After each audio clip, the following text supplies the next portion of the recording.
ভারতের পররাষ্ট্র সচিব বিক্রম মিশ্রি বলেছেন, শেখ হাসিনা রাজনৈতিক মন্তব্যের জন্য ব্যক্তিগত যোগাযোগ মাধ্যম ব্যবহার করছেন। ভারত সরকার তাকে কোনো প্ল্যাটফর্ম বা সুযোগ দেয়নি যা দিয়ে তিনি ভারতীয় ভূখণ্ডে বসে তার রাজনৈতিক কার্যক্রম চালিয়ে যেতে পারেন।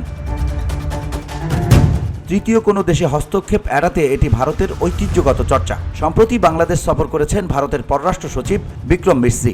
দেশে ফিরে ঢাকা সফর নিয়ে ভারতের পররাষ্ট্র মন্ত্রণালয় বিষয়ক সংসদীয় স্থায়ী কমিটিকে ব্রিফ করেছেন তিনি। ওই ব্রিফিংয়ে ভারতে বসে শেখ হাসিনার রাজনৈতিক কার্যক্রমের বিষয়েও এসব কথা বলেন বিক্রম মিশ্রি।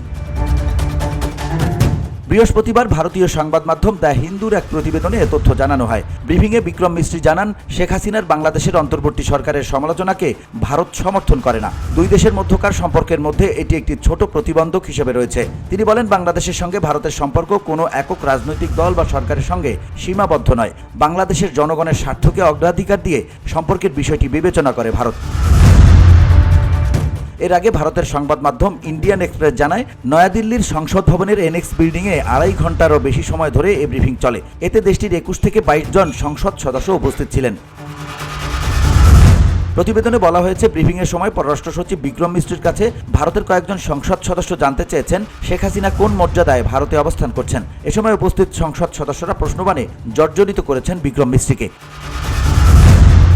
বিক্রম মিশ্রির সঙ্গে ব্রিফিং শেষে সাংবাদিকদের সঙ্গে কথা বলেছেন দেশটির বিরোধী দল কংগ্রেসের নেতা ও সংসদের পররাষ্ট্র বিষয়ক স্থায়ী কমিটির প্রধান শশী থারুর। তিনি জানান, ব্রিফিংয়ের সময় সচিবের কাছে অনেক বিষয়ে জানতে চাওয়া হয়েছিল। বাংলাদেশের বিষয়ে আমাদের চমৎকার ব্রিফিং অনুষ্ঠিত হয়েছে। গতকালই পররাষ্ট্র সচিব বাংলাদেশ থেকে ফিরে এসেছেন।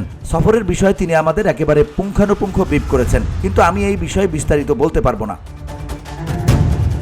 তিনি জানান, আমরা যে কোনো ক্ষেত্রে এই ধরনের বিষয় সংসদে রিপোর্ট করি, কারণ এটি একটি সংসদীয় কমিটির আনুষ্ঠানিক বিষয়, যার জন্য প্রতিবেদন প্রয়োজন। আপাতত আমাদের আলোচনা চলতে থাকবে। VOD Bangla news desk.